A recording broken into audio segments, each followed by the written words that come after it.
మనం బతుకుతాం, మనం నిజాయితీ పరులం మనం.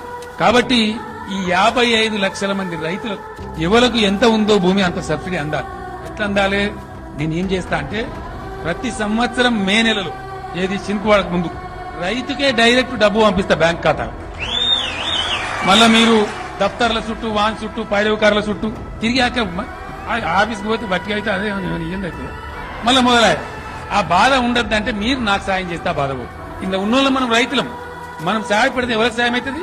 మన అన్నదమ్ములకే అవుతుంది, మనోళ్ళకే అవుతుంది. మనం రైతు కులం.